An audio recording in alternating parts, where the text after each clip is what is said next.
M. Liju, translative.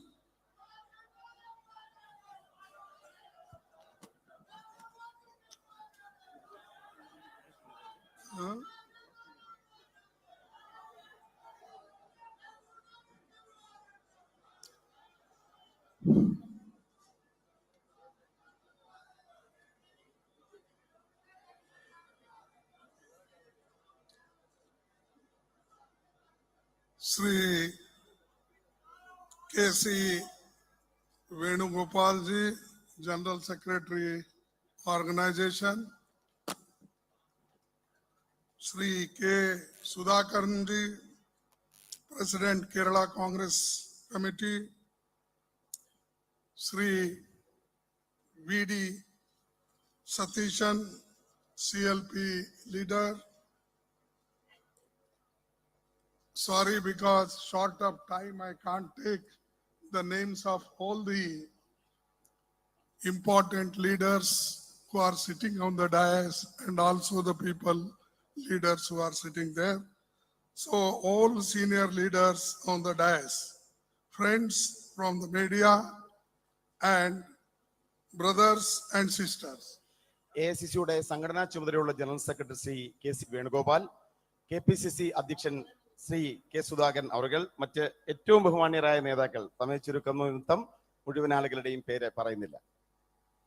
It is a matter of immense pride and honor for me to inaugurate the centenary celebration for this historical event of Vaikom Satyagraha in Kerala today. ചരിത്രപ്രസിദ്ധമായ വൈക്കം സത്യാഗ്രഹത്തിന്റെ ശതാബ്ദി ആഘോഷം ഉദ്ഘാടനം ചെയ്യുക എന്നത് എന്നെ സംബന്ധിച്ച് അങ്ങേയറ്റം ബഹുമതിയാണ്. ഏറ്റവും ആദരവോടെ ഞാൻ ആ ദൗത്യം നിർവഹിക്കുന്നു. Vaikom Satyagraha holds a special significance in India's centuries-long struggle against caste discrimination, as also Indian National Congress relentless strive for achieving India's independence from the colonial rules. ഇന്ത്യയുടെ നൂറ്റാണ്ടുകൾ നീണ്ട ജാതി വിവേചനത്തിനെതിരെയുള്ള പോരാട്ടത്തിലും ഇന്ത്യൻ നാഷണൽ കോൺഗ്രസിന്റെ കോളനി ഭരണത്തിൽ നിന്നും ഈ രാജ്യത്തെ മോചിപ്പിക്കാനുള്ള ദേശീയ വിമോചന സമര പോരാട്ടത്തിലും നിർണായകമായ പങ്കുവഹിക്കുന്ന ഒന്നാണ് വൈക്കം സത്യാഗ്രഹം. The Vaikom Satyagraha has the unique distinction of being one of the most powerful, potent, and earliest mass movements against the social evil of caste discrimination. ജാതി വിവേചനത്തിനെതിരെയുള്ള ഏറ്റവും അതിശക്തമായ പോരാട്ടം, ഇന്ത്യയിൽ ആദ്യമായി നടന്ന ജനായത്ത മുന്നേറ്റങ്ങൾ ആണ് വൈക്കം സത്യാഗ്രഹം എന്നത് അതിനൊരു പ്രത്യേകമായ പ്രാധാന്യം നൽകുന്നു. This movement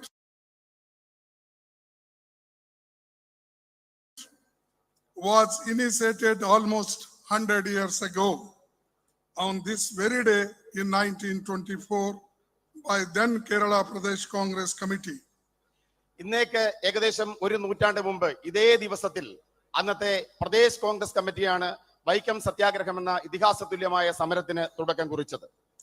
The Vaikom Satyagraha has conceived by Sri T.K. Madhavan, a prominent social worker and Congress leader and a follower of Sri Narayan Guru. Sreenarayana ഗുരുദേവന്റെ ശിഷ്യനും പ്രമുഖനായ സാമൂഹ്യ പ്രവർത്തകനും ഇന്ത്യൻ നാഷണൽ കോൺഗ്രസിന്റെ നേതാവുമായ Shri T.K. മാധവനാണ് Vaikom സത്യാഗ്രഹത്തിന്റെ സംയോജകൻ. The protest demanded the right of the untouchables to walk freely on the roads around the Vaikom temple. തൊട്ടുകൂടാത്തവർ എന്ന പേരിൽ അകറ്റി നിർത്തപ്പെട്ട ജനവിഭാഗങ്ങൾക്ക് വൈക്കം ക്ഷേത്രത്തിന്റെ ചുറ്റുമുള്ള വഴികളിലൂടെ നടക്കുവാനുള്ള അവകാശത്തിന് വേണ്ടിയാണ് വൈക്കം സത്യാഗ്രഹ പോരാട്ടം ആരംഭിച്ചത്. In pre-independence India, untouchables were barred from entering the temples. സ്വാതന്ത്ര്യപൂർവ്വ ഇന്ത്യയിൽ തൊട്ടുകൂടാത്തവർ എന്ന് വിശേഷിപ്പിക്കപ്പെട്ട ജനവിഭാഗത്തിന് ക്ഷേത്രത്തിൽ പ്രവേശിക്കുവാൻ അവകാശമുണ്ടായിരുന്നില്ല. Even Sri Narayan Guru was stopped from using the roads near the temple once. A prominent social reformers, Sri K.P. Keshav Menon and Sri K.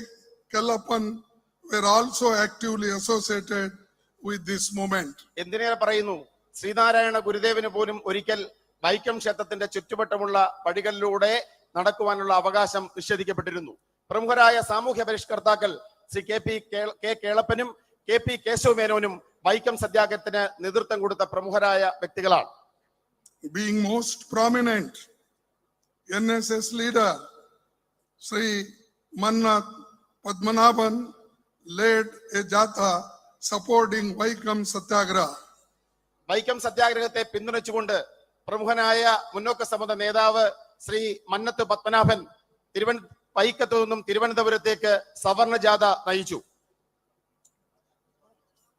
Known as Swarna Jatha, this Padayatra was from Vaikom to Trivandrum. He submitted a memorandum signed by 23,000 upper caste people in support of demands of Vaikom Satyagraha. സവർണ ജാഥ എന്ന് പേരിട്ട ഈ ഐതിഹാസികമായ യാത്ര വൈക്കത്തു നിന്നും തിരുവനന്തപുരത്തെത്തി 23,000 സവർണ സമുദായങ്ങൾ ഒപ്പിട്ട വൈക്കം സത്യാഗ്രഹത്തെ പിന്തുണയ്ക്കുന്ന ഹർജി സമർപ്പിക്കപ്പെടുകയുണ്ടായി. The Satyagraha had all the support and blessings of Sri Narayana Guru. Sreenarayana ഗുരുദേവന്റെ എല്ലാ അനുഗ്രഹവും പിന്തുണയും ഈ സത്യാഗ്രഹത്തിനുണ്ടായിരുന്നു. The watershed movement set the tone for social reforms in India. It had the blessings of none other than Mahatma Gandhi ji, who himself visited Vaikom in 1925. ഇന്ത്യയിൽ സാമൂഹ്യ മാറ്റത്തിന്റെ വലിയ തുടക്കം കുറിച്ച വൈക്കം സത്യാഗ്രഹം എന്ന ഈ ഉജ്ജ്വലമായ സമരത്തിന് മഹാത്മാഗാന്ധി എന്ന മഹാനായ നമ്മുടെ നേതാവിന്റെ എല്ലാ പിന്തുണയും അനുഗ്രഹവും നേതൃത്വവും ഉണ്ടായിരുന്നു. He wrote in favor of temple entry during the Satyagraha. സത്യാഗ്രഹത്തിന്റെ കാലഘട്ടത്തിൽ അദ്ദേഹം ക്ഷേത്രപ്രവേശനത്തിന് അനുകൂലമായി എഴുതുകയുണ്ടായി. After the intervention of Mahatma Gandhi ji, the agitation was called off. A compromise was reached with Regent Sethu Lakshmibai. Vaikom Satyagraha brought the method of non-violent public protest to Kerala. Mahatma Gandhi അന്നത്തെ region Sethu Lakshmi തമ്പുരാട്ടിയുമായി നടത്തിയ ചർച്ചകളെ തുടർന്ന് വൈക്കം സത്യാഗ്രഹം വിജയകരമായി പര്യവസാനിച്ച് പിൻവലിക്കപ്പെടുകയുണ്ടായി. This satyagraha has been the most prominent non-violent agitation in the annals of Indian history. India ചരിത്രത്തിൽ അഹിംസയിൽ ഊന്നി നിന്നുകൊണ്ട് നടത്തിയ ഏറ്റവും മഹത്തായ സമരമാണ് വൈക്കം സത്യാഗ്രഹ സമരം. The movement carried with a compelling message.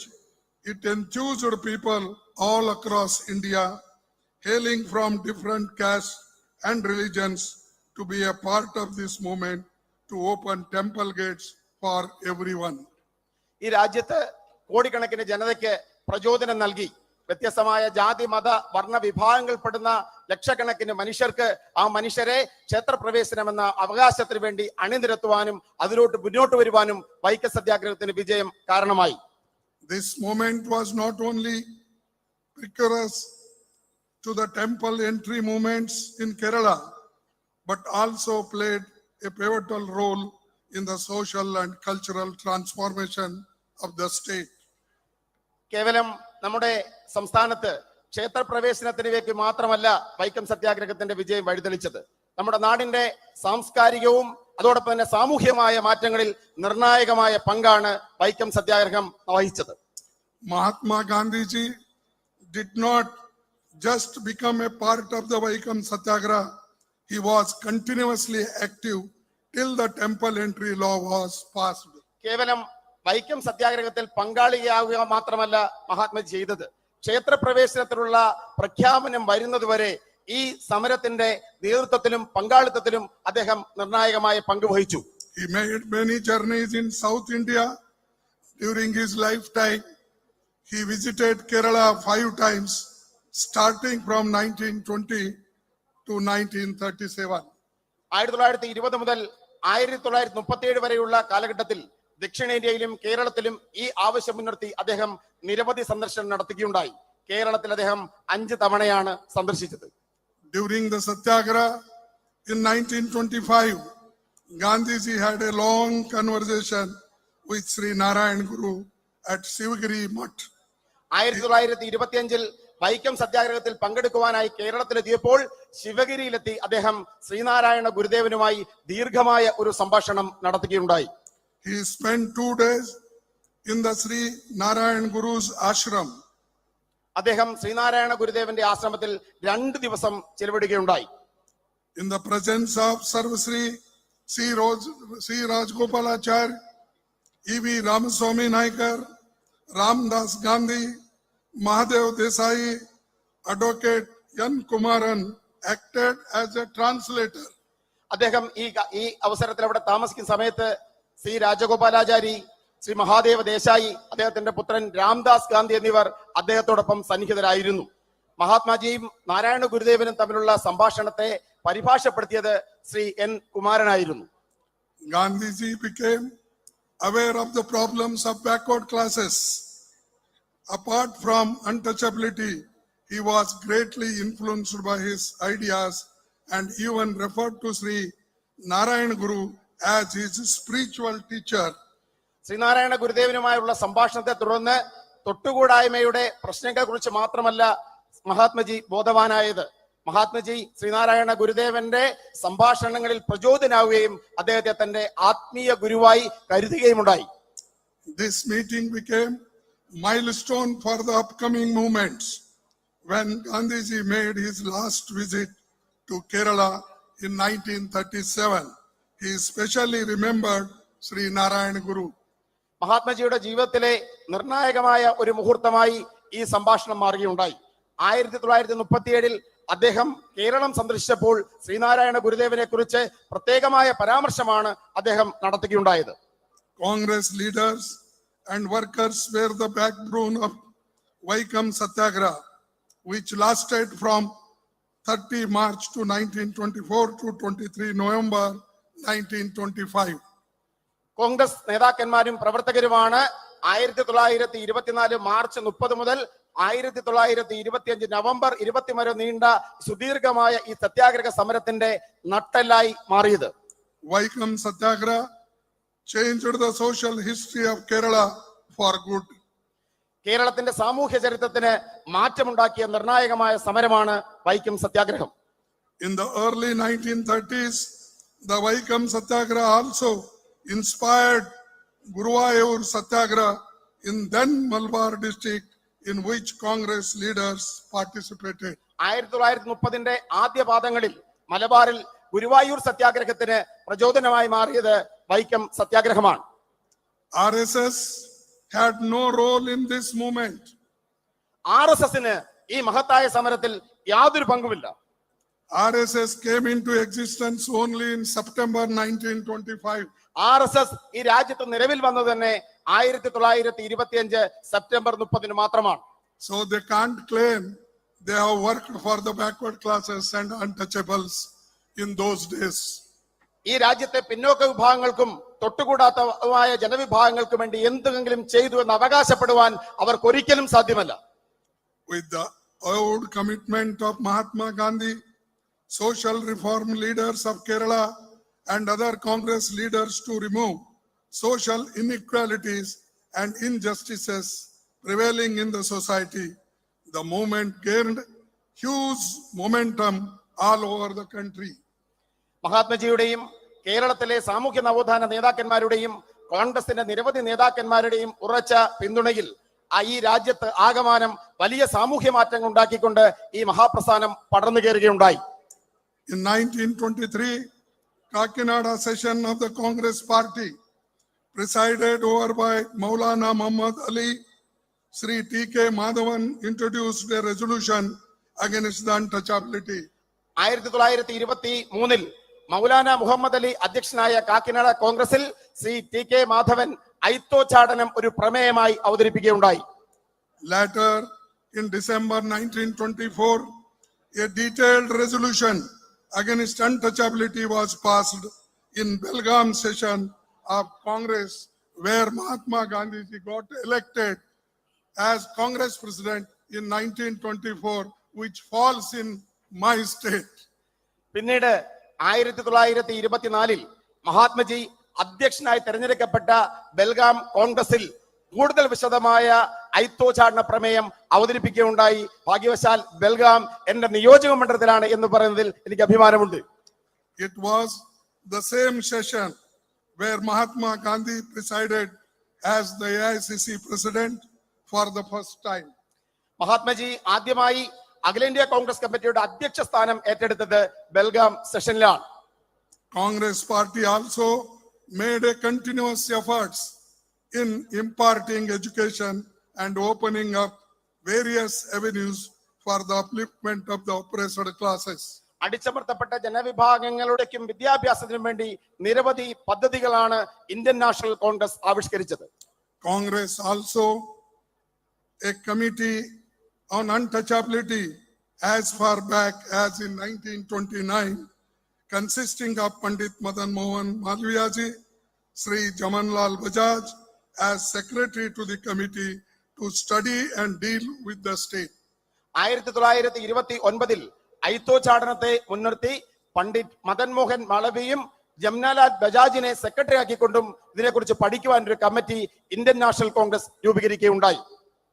Under the leadership of Pandit Nehru, Baba Saheb Ambedkar and several other leaders, all these endeavors bore fruit in providing constitutional guarantees through fundamental rights incorporated in the Constitution of India. Pandit Jawaharlal നെഹ്റുവിന്റെയും B R. അംബേദ്കറിന്റെയും ശ്രമഫലമായി Indian ഭരണഘടനാ നിർമ്മാണ അസംബ്ലിയിൽ രൂപീകരിക്കപ്പെട്ട Indian ഭരണഘടനയിലൂടെ മൗലികാവകാശങ്ങളായി അടിച്ചമർത്തപ്പെട്ട ജനവിഭാഗങ്ങൾക്കുള്ള അവകാശങ്ങൾ Indian ജനതയ്ക്ക് ലഭ്യമാവുകയുണ്ടായി. It is a result of this outcome that we have in our Constitution Article 15, which prohibits discrimination on the grounds of religion, race, caste, sex, or place of birth. Article 17 provides for the abolition of untouchability.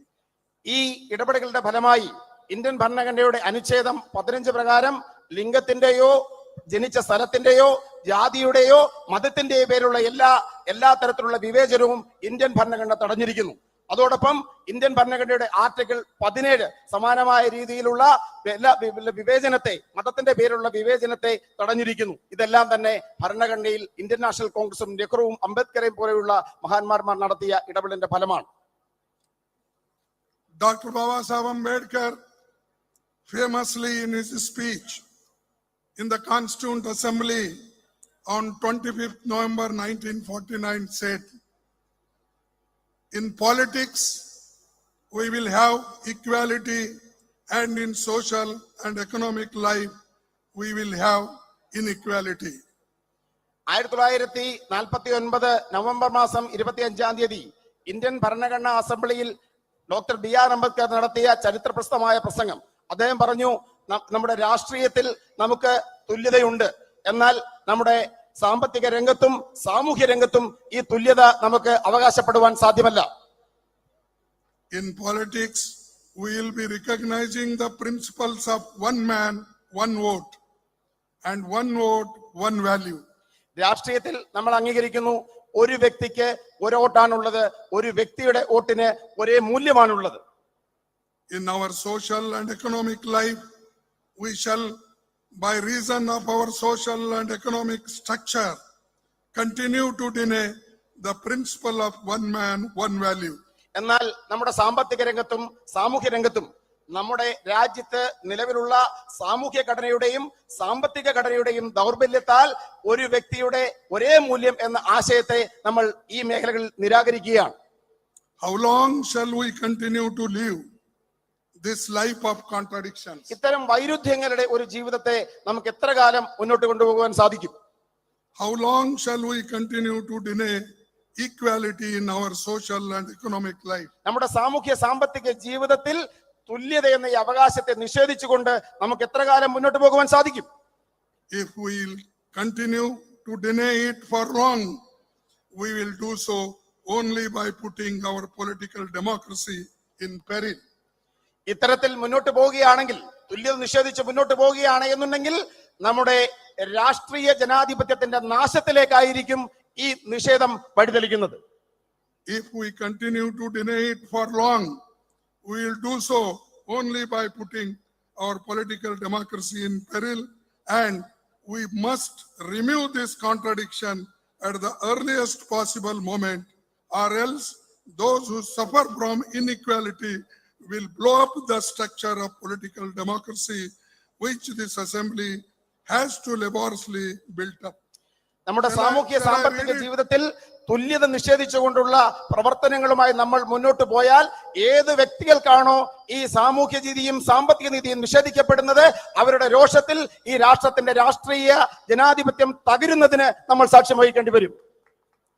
Nearly 100 years ago, persons from oppressed classes treated as untouchables could not even access drinking water, roads, public places, leave aside temples. 100 വർഷങ്ങൾക്ക് മുമ്പ് തൊട്ടുകൂടാത്തവരെന്ന് മുദ്രകുത്തപ്പെട്ടിരുന്ന ജനവിഭാഗങ്ങൾക്ക് കുടിവെള്ളത്തോടോ കുടിവെള്ളം എടുക്കുവാനോ ക്ഷേത്രങ്ങളുടെ പരിസരത്ത് താമസിക്കുവാനോ വഴി നടക്കുവാനോ പോലുള്ള അവകാശങ്ങൾ ഉണ്ടായിരുന്നില്ല. It is a matter of immense satisfaction that we have made significant progress in this area. നമുക്ക് അങ്ങേയറ്റം സംതൃപ്തിയോടെ പറയാൻ സാധിക്കും ഈ മേഖലയിൽ വമ്പിച്ച പുരോഗതി കൈവരിക്കുവാൻ നമുക്ക് സാധ്യമായിട്ടുണ്ട്. We see people from oppressed classes hold high positions at various levels. നമ്മൾ കാണുന്നു ജീവിതത്തിന്റെ വിവിധ തലങ്ങളിൽ അടിച്ചമർത്തപ്പെട്ട ജനവിഭാഗങ്ങളിൽ നിന്നുള്ള വ്യക്തികൾ ഉന്നത സ്ഥാനങ്ങളിലേക്ക് കടന്നു വന്നത് നമ്മൾ കണ്ടുകൊണ്ടിരിക്കുന്നു. Because of Indian Constitution and democracy, a K.R. Narayanan like persons became the President of India. Indian ഭരണഘടന ഇന്ത്യൻ ജനാധിപത്യത്തിന് കരുത്തേകുന്ന ഇന്ത്യൻ ഭരണഘടനയും ജനാധിപത്യവും കാരണമാണ് ശ്രീ KR നാരായണനെ പോലെയുള്ള വ്യക്തികൾ ഈ രാജ്യത്തിന്റെ പരമോന്നത സ്ഥാനത്ത് എത്തിച്ചേർന്നത്. This is because of the progressive ideas and beliefs of Congress leaders and their relentless fight which reflects in the Constitution of India. Indian National Congress നേതാക്കന്മാരുടെ പുരോഗമനപരമായ ചിന്തയും അതോടൊപ്പം അവരുടെ പോരാട്ടവും ഇന്ത്യയുടെ ഭരണഘടന നേടിയെടുക്കാൻ വേണ്ടി നടത്തിയ അത്യുജ്വലമായ സമരങ്ങളുമാണ് ഈ നേട്ടങ്ങൾക്ക് കാരണമായത്.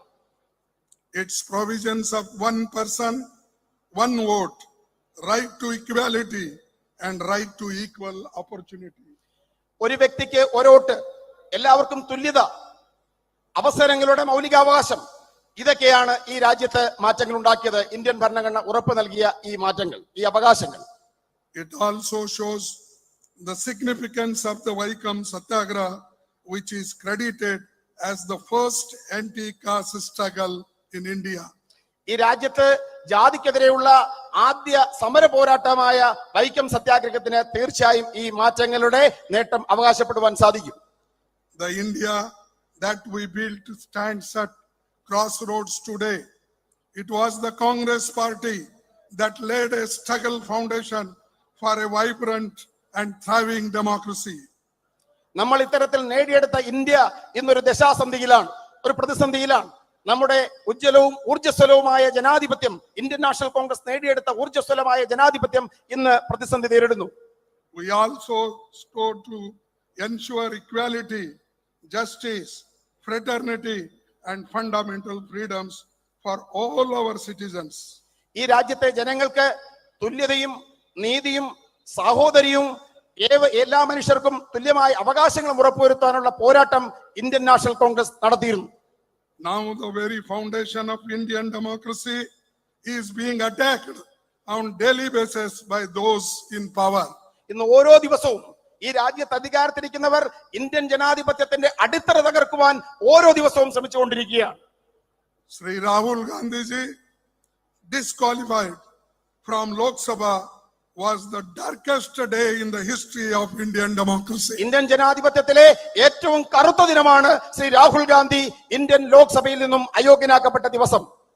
There are various legal issues in the judgment of the trial court. However, those will be dealt with at the appropriate forum by our legal team. ഈ വിചാരണ കോടതിയുടെ നടപടിക്രമങ്ങളിൽ നിരവധി പാളിച്ചകൾ ഉണ്ടെങ്കിലും അതെല്ലാം തന്നെ നിയമപരമായി നേരിടുവാനാണ്, അല്ലെങ്കിൽ നിയമത്തിന്റെ പാതയിൽ നേരിടാനാണ് കോൺഗ്രസ് പാർട്ടി തീരുമാനിച്ചിരിക്കുന്നത്.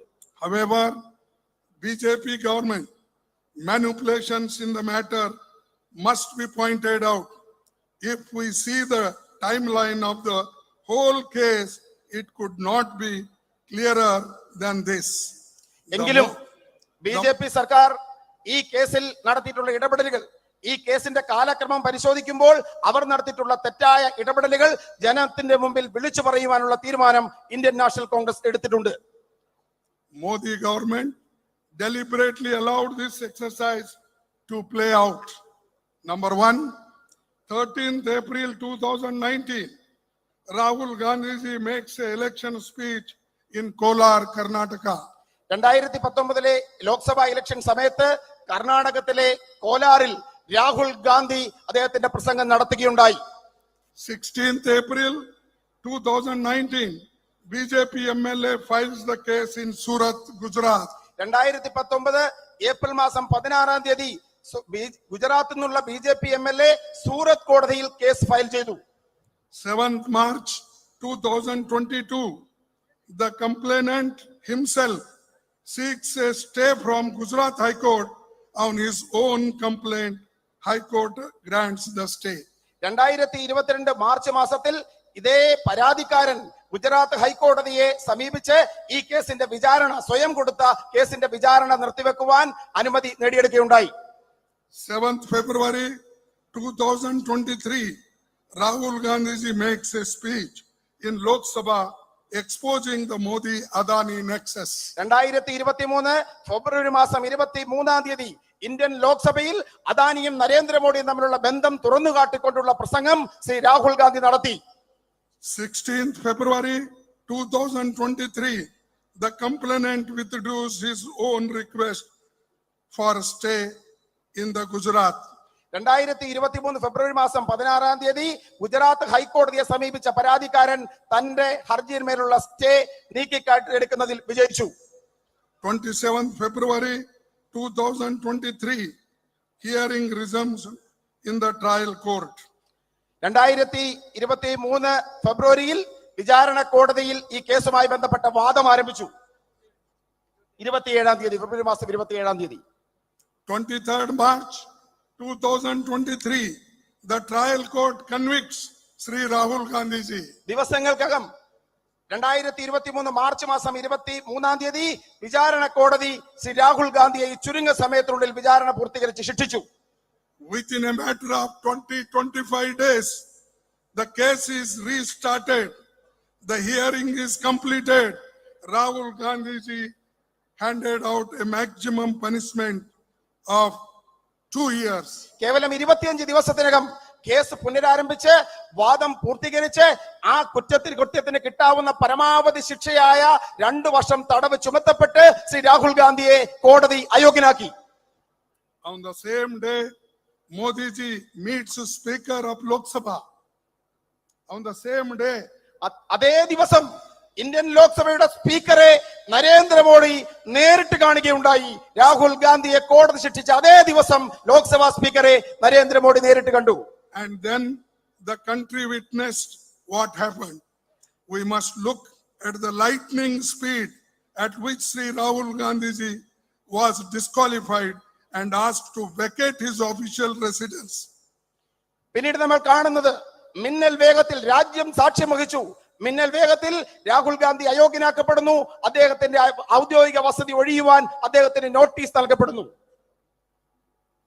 Such actions are indeed condemnable, which are destroying the democratic norms of our country and pushing us towards a dictatorial regime. നമ്മുടെ രാജ്യത്തിന്റെ ജനാധിപത്യത്തെ തകർക്കുകയും രാജ്യത്തെ ഏകാധിപത്യത്തിലേക്ക് നയിക്കുകയും ചെയ്ത ഇത്തരം നടപടികൾ തീർച്ചയായും അപലപിക്കപ്പെടേണ്ടതുണ്ട്. The case was filed by an individual who himself is not a OBC. പിന്നോക്ക വിഭാഗക്കാരനല്ലാത്ത ഒരു വ്യക്തിയാണ് ഈ കേസ് ഫയൽ ചെയ്തത്. All the absconders who were named Nirav Modi, Lalit Modi, Mehul Chokasi are not OBCs. ഈ രാജ്യം വിട്ടുപോയ കൊള്ളക്കാർ നീരവ് മോഡി, ലളിത് മോഡി, മെഹർ ചോക്സി ഇവരാരും തന്നെ OBC പിന്നോക്ക വിഭാഗങ്ങളിൽപ്പെടുന്ന ആളുകളല്ല.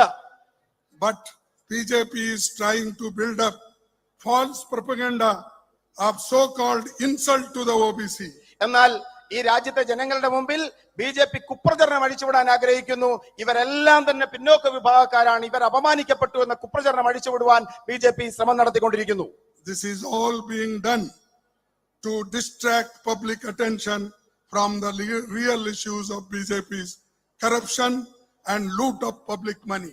ബി.ജെ.പിയുടെ അഴിമതിയും ഈ രാജ്യത്തിന്റെ പൊതുപണം കൊള്ളയടിക്കുന്ന നടപടികളിൽ നിന്നും ശ്രദ്ധ വ്യതിചലിപ്പിക്കുന്നതിന് വേണ്ടിയാണ് ഈ നടപടികളെല്ലാം തന്നെ ബി.ജെ.പിയുടെ ഭാഗത്തുനിന്നുണ്ടായിക്കൊണ്ടിരിക്കുന്നത്. What was the hurry when the trial court itself gave 1 month's time for appeal?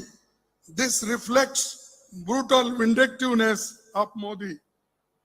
വിചാരണ കോടതി തന്നെ അപ്പീൽ നൽകുവാൻ 1 മാസത്തെ സമയം അനുവദിച്ചിട്ടും എന്തായിരുന്നു ഇത്രമാത്രം ധൃതി? രാഹുൽ ഗാന്ധിയെ അയോഗ്യനാക്കുവാൻ ധൃതി കാണിക്കുന്നതിലൂടെ നമുക്ക് അനീതിയാണ് ദർശിക്കാൻ സാധിക്കുന്നത്. It is quite clear why such an action was taken against Rahul Gandhi ji. He asked a few simple questions in parliament. വളരെ നിസ്സാരമായ ചില ചോദ്യങ്ങൾ ഇന്ത്യൻ പാർലമെന്റിൽ ചോദിച്ചതുകൊണ്ടാണ് രാഹുൽ ഗാന്ധിയെ അയോഗ്യനാക്കാൻ നടപടി സ്വീകരിച്ചത് എന്ന കാര്യം പകൽ പോലെ വ്യക്തമാണ്. Which are those questions? I will read one by one. First, Modi ji, please tell on how many occasions has Adani traveled to foreign countries with you? ഈ നിസ്സാരമായ ചോദ്യങ്ങൾ ഞാൻ ആവർത്തിക്കാം.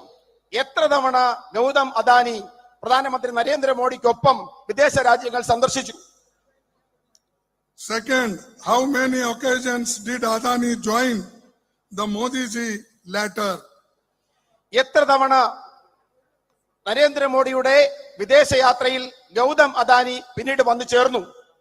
How many times has Adani bagged a contract in a foreign country after Prime Minister's visit there? പ്രധാനമന്ത്രിയുടെ സന്ദർശനത്തിന് ശേഷം വിദേശ രാജ്യങ്ങളിൽ നിന്നും എത്രമാത്രം കരാറുകൾ ആ രാജ്യത്തു നിന്നും ഗൗതം അദാനിക്ക് ലഭിച്ചു? Who invested 20,000 crore in Adani Group through shell companies? Adani ഗ്രൂപ്പിന്റെ കടലാസ് കമ്പനികളിൽ 20,000 കോടി രൂപ നിക്ഷേപിച്ചതാരാണ്? Modi government is facilitating loans from public sector banks and financial institutions including SBI. ഇന്ത്യയുടെ പൊതുമേഖലാ സ്ഥാപനങ്ങളിൽ നിന്നും SBI ഉൾപ്പെടുന്ന I will just because you will have some flow by telling. Modi government is facilitating loans from public sector banks and financial institutions including SBI, Punjab National Bank, Bank of Baroda, LIC, EPFO, etc. to fund expansion of the Adani Group.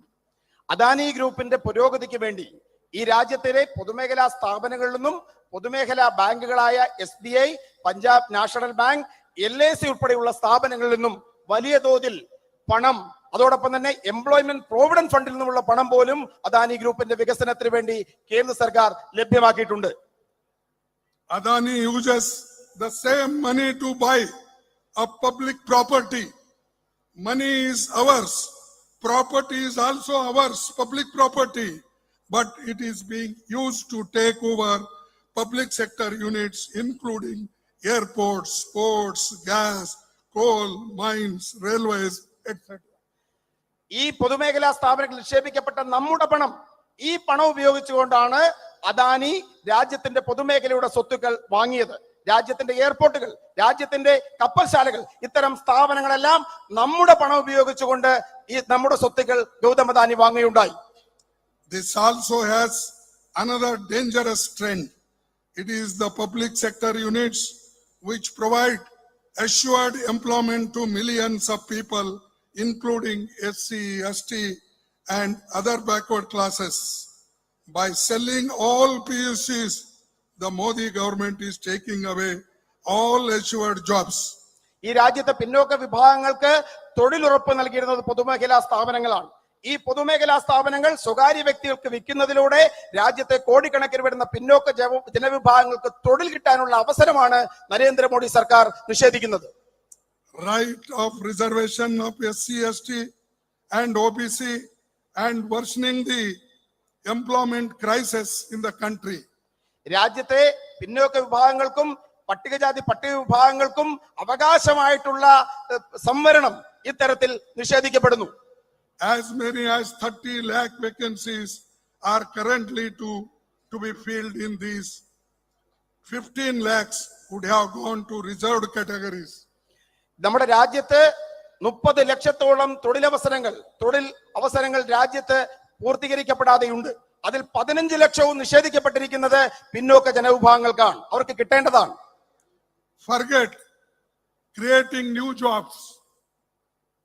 The government has not been able to fill the existing vacancies, nearly 30 lakhs. പുതുതായി തൊഴിലവസരങ്ങൾ സൃഷ്ടിക്കുന്നത് പോകട്ടെ, നിലവിലിരിക്കുന്ന തൊഴിൽ പോലും പിന്നോക്ക വിഭാഗങ്ങൾക്കും അടിച്ചമർത്തപ്പെട്ട ജനവിഭാഗങ്ങൾക്കും കൊടുക്കുന്ന കാര്യത്തിൽ കേന്ദ്ര സർക്കാർ പരാജയപ്പെട്ടിരിക്കുന്നു.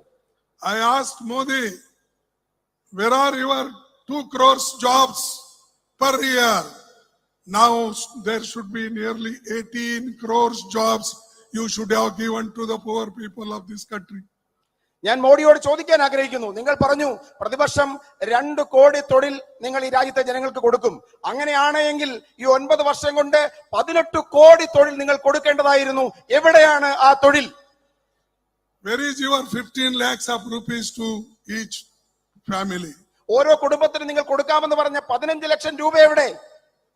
People put their hard-earned money and life savings in the trusted hands of government funds like LIC, EPF, etc.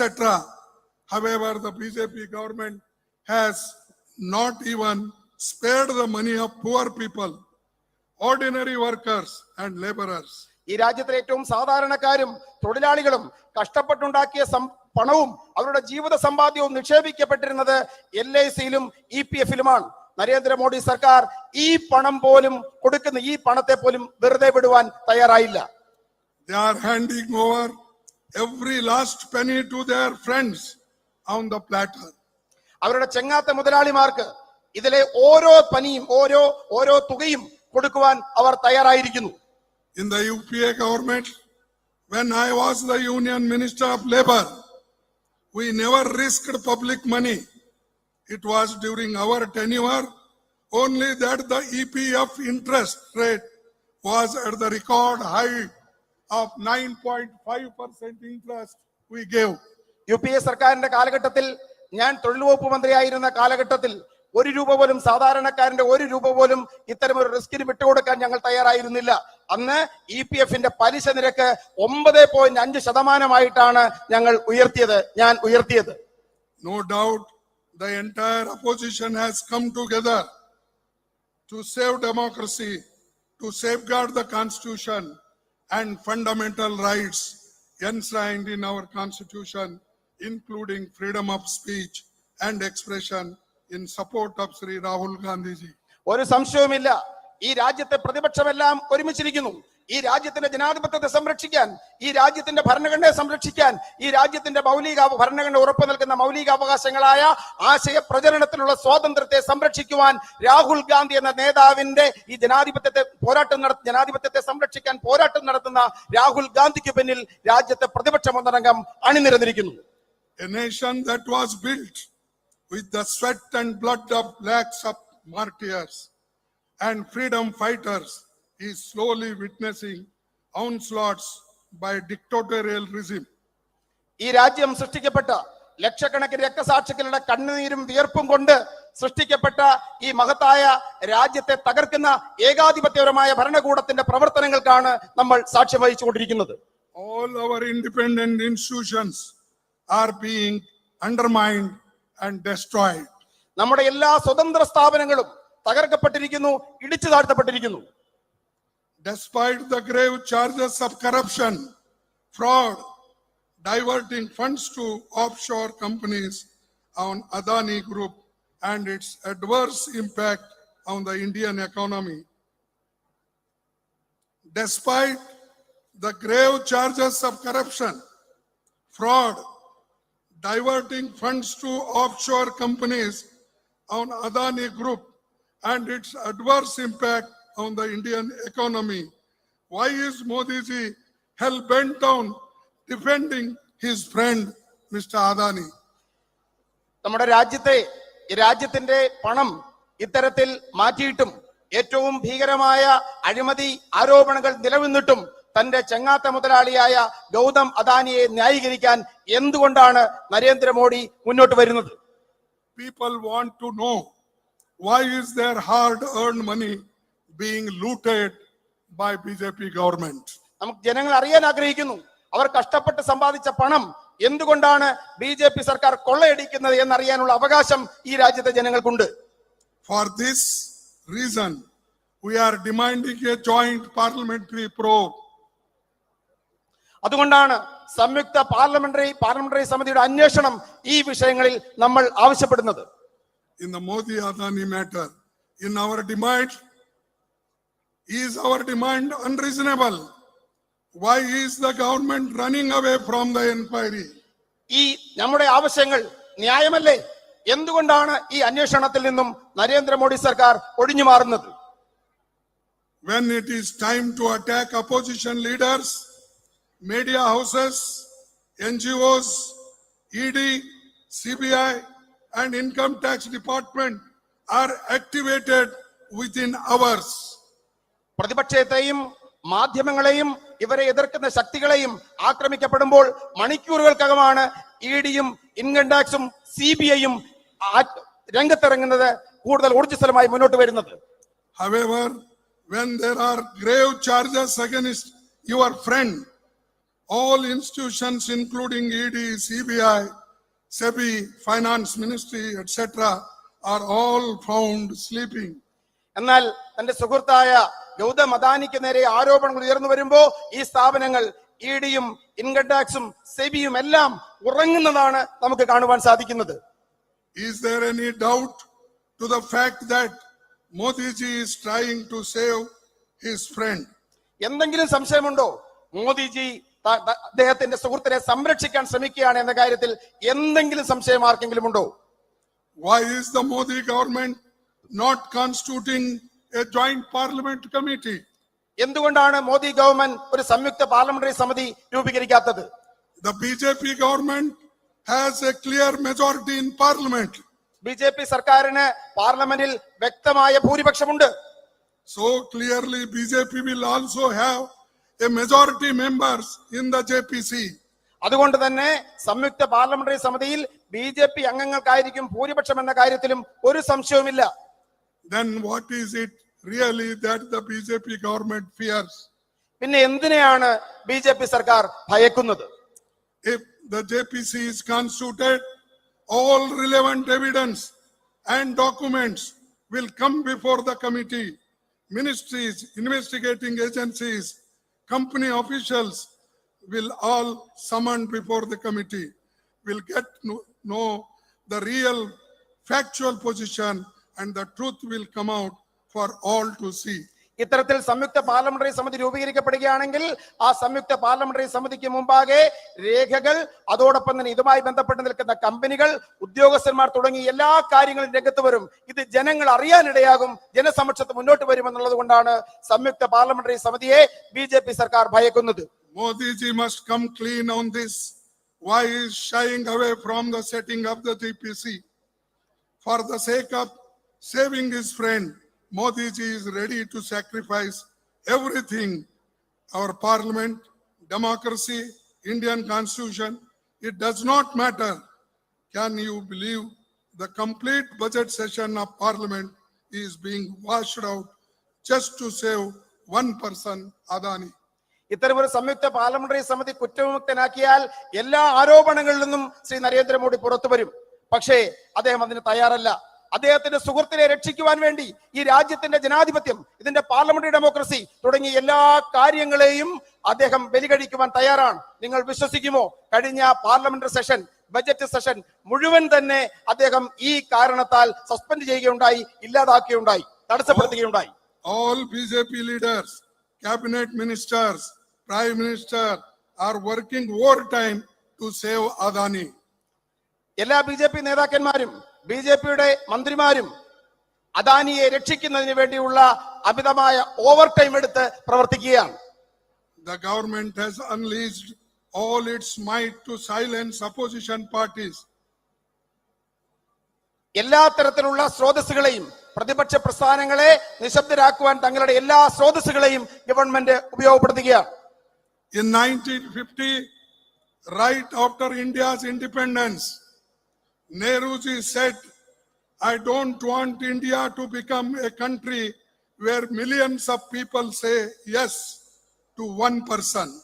1950 സ്വാതന്ത്ര്യത്തിന് ശേഷം ജവഹർലാൽ നെഹ്റു പ്രഖ്യാപിക്കുകയുണ്ടായി, ഈ രാജ്യത്തെ ലക്ഷക്കണക്കിന് മനുഷ്യർ ഒരു മനുഷ്യന് മുമ്പിൽ ശരിയെന്ന് പറയുന്ന ഒരു രാഷ്ട്രം സൃഷ്ടിക്കപ്പെടുവാൻ ഞാൻ ആഗ്രഹിക്കുന്നില്ല എന്ന് Jawaharlal Nehru പ്രഖ്യാപിക്കുകയുണ്ടായി. I want a strong opposition. ഞാൻ ശക്തമായ ഒരു പ്രതിപക്ഷത്തെ ആഗ്രഹിക്കുന്നു. He further said, I will not abandon the democratic system in exchange for anything. ഒന്നിനു വേണ്ടിയും ഈ രാജ്യത്തിന്റെ ജനാധിപത്യ സംവിധാനത്തെ കൈമാറുവാൻ താൻ തയ്യാറല്ല എന്ന് നെഹ്റുജി അന്ന് പ്രഖ്യാപിക്കുകയുണ്ടായി. Indian National Congress led the fight for India's independence. It is once again that we will have to fight so that the democracy and democratic institutions and the constitutional principles remain intact in the country. ഈ രാജ്യത്തിന്റെ